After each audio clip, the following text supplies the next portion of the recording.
Christianity is the first and the only true religion that was created by Jesus himself. Hey you guys, my name is Brianna, which means high, exalted, noble, and strong. Today I'm making a video about how Christianity is the only true religion and all these other religions are man-made and leading people astray. Go ahead and like, comment, and subscribe to my channel, and without further ado, let's go ahead and get right into it. When I'm talking about Christianity, I'm not talking about this new modern Christianity where people have found themselves lukewarm. Comment below if you also find these new churches, or in other words, businesses, not to be of God. Christianity is the teachings of the one true God and the life teachings of Jesus Christ. And it's the belief that Jesus came and died for us, giving us a chance to make it into heaven by being saved by what he did for us. It is also established that when Jesus was here on earth, he taught us how to live for God and taught us about the Bible and the true meaning of the Bible, because there was a lot of misperception going on about the teachings of the Bible. When Jesus was still on earth before he went to heaven, he established a temple or a church on a rock and put Peter in control of that church, one of his disciples. Matthew 16 and 16 through 19. And the disciples were called Christians. Acts 11 and 26. I learned a little bit about the dangers of reading different versions of the Bible when I was reading Acts 11 and 26.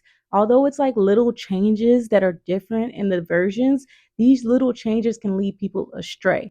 So when I first read Acts 11 and 26, I was reading it in the easy to read version. So the verse is about what people called the disciples. And so it says that the people called the disciples Christ followers in Acts 11 and 26. And in the King James Version, it says that people called the disciples Christians. It was the one true religion that was taught to the disciples. So when you take that religion, and yes, it's the base of a lot of religions, but you put your own twist on it, and you're adding and taking away from it, you're making that man-made. You're making that what you want it to be, rather than what Christ designed it to be. The Holy Spirit is leading me to tell you guys why I was reading the easy to read version in the first place. Right before I woke up, my mother had found a church. It's a big mega church. Point blank period. This church is a business. At that time, my mother was getting more involved with the church. So she was in her Bible more so she can be more with the movement of the church. I came across her reading her Bible one day, and I asked her how it was going, and she informed me that she was reading the easy to read version because it was easier to stay consistent and informed within the Bible when you read the easy to read version. Okay, this is my mother. She's knowledgeable. She's getting even more knowledgeable. She can't be wrong, so let me try it out. So I was reading the easy to read version from then on. One day on a church Sunday service, we went to service, and the pastor was having a service about how the church was non-denominational. He got to the topic of informing people why the church was non-denominational. And one of the reasons he said it was non-denominational was because there is no religion mentioned within the Bible. And so I thought about it. I'm like, that's a very, very bold statement. So I'm going to have to do some research on this. So I went home, did some research, tried to look for any Bible verse that mentioned any type of religion in the Bible. There was no, I couldn't find any. So I was like, okay, cool, I'm going to run with this. Fast forward to recently, I made a video. Y'all should go check it out. I touch on false religions and how they're leading people astray. So it's a really good video, a really good watch. But anywho, so I'm making this video, and when I'm making this video, I mentioned the fact that there's no religion that's mentioned in the Bible. And I had someone comment, it was a blessing. Someone comment on my video saying there is a religion mentioned in the Bible. So they mentioned the Bible verse, and I'm like, okay, cool. I'll go look it up. I go look it up, but I'm looking it up in the easy to read version. So when I look it up, it says that they called the disciples Christ followers. And so when I read it, I'm like, this is not a religion, sir. What are you talking about? This is not that serious. Yes, we're following Christ. That's important. Cool. Once again, no religion. We're just following Christ. So if something just tells me, look it up in the King James Version. So I look it up in the King James Version.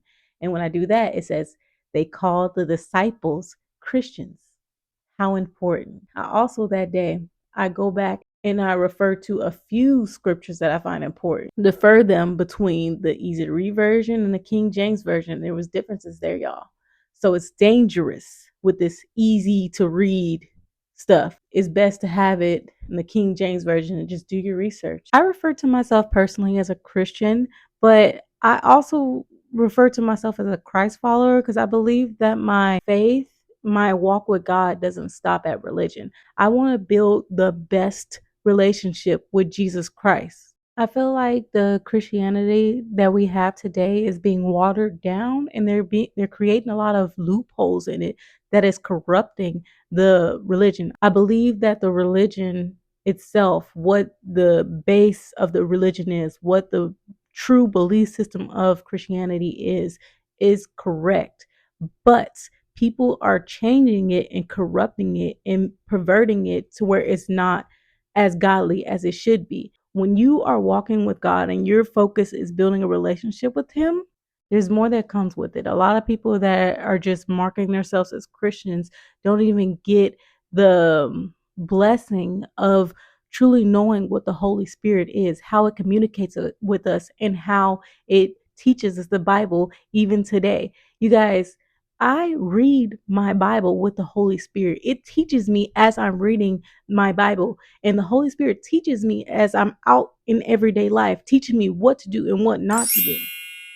That's a true blessing. That's how it is when you're not focused on staying within a religion. You're focused on fully going all out, trying to get to know Him, trying to get to know who this precious man is that created me.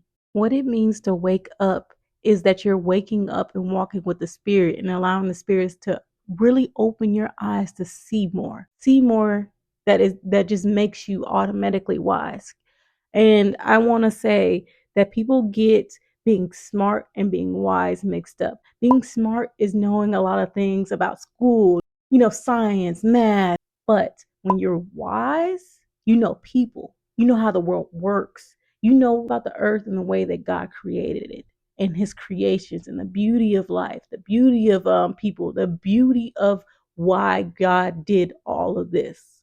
And so when it comes to a carnal person who can even be a Christian and they're not truly woke up because they're not waking up to see who God truly is, they'll see these certain things as kooky, crazy, or weird. From reading Acts 11 and 26, you see that the disciples weren't concerned about being labeled of a religion or a name either. They didn't call themselves that. People called them Christians. You could see throughout their life within the Bible where their focus was. Their focus was always on the work that they were doing for the Lord. Period. My issue with these other man-made religions is they take away and they add to who God is, who our creator is. They even add other gods, disrespecting my God.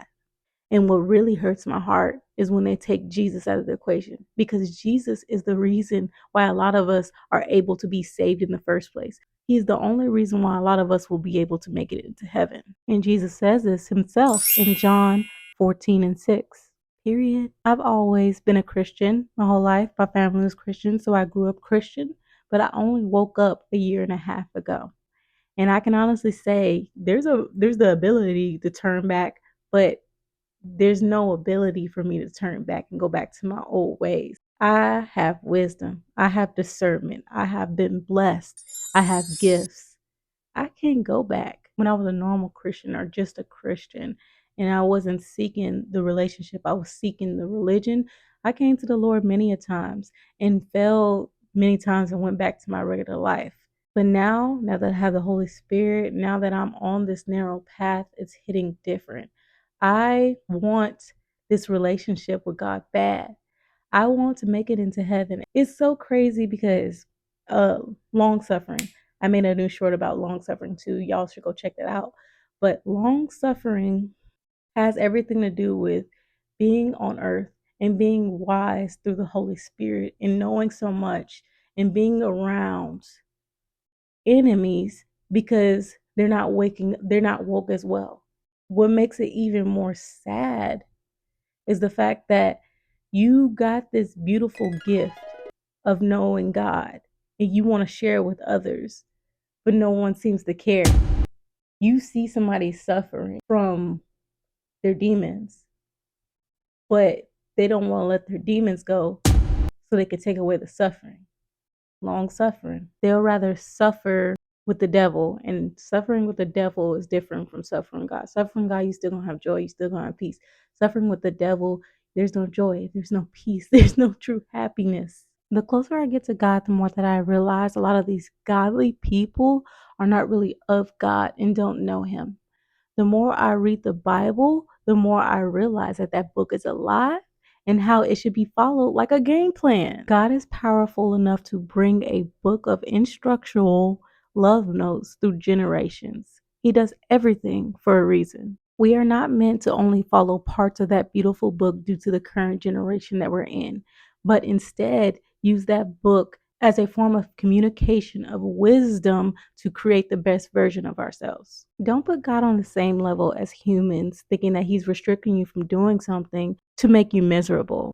He created each and every one of us out of love. So He wants to create a life for each and every one of us out of love. And that's all I have to say for today, you guys. The Holy Spirit was in my ear a lot while I was speaking today. So I hope this message reaches someone. And thank you guys for so much for watching. Like the video, comment, and subscribe to my channel for more. And I'll see you guys in the next one. Peace.